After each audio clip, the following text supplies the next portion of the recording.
अम्मी ने आपका कौन सा नुस्खा पूछ रही थी? जानती तो हो उसे, हर वक्त कुछ न कुछ ढूंढती रहती है। इंतहाई बेसब्र है, रुक नहीं सकती। नुस्खा पूछने के लिए मुझे कॉल कर दी। ओह सबा, मैं अब जाकर सो रही हूँ, ठीक है? तुम भी काम खत्म करके आ जाना। ठीक है मरियम आपा।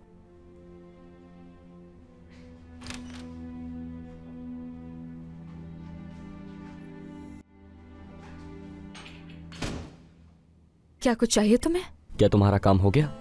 हाँ बिल्कुल हो गया। तो चलो बाहर चलते हैं फिर। कहाँ? पिस्टल लेने के लिए सबा, और कहाँ? चलो अब। क्या हो गया इतनी रात में? कुछ नहीं होगा, चलो। अगर मैं तुम्हारे साथ चलने के लिए तैयार हो जाऊं तब भी मालूम हो जाएगा सबको।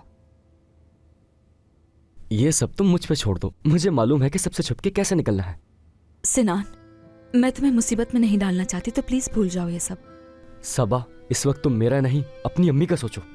देखो, मैं अपनी अम्मी को बताए बगैर ऐसा कुछ नहीं कर सकती। उसकी वजह से अम्मी ने आजम से महफूज रखा हुआ है खुद को।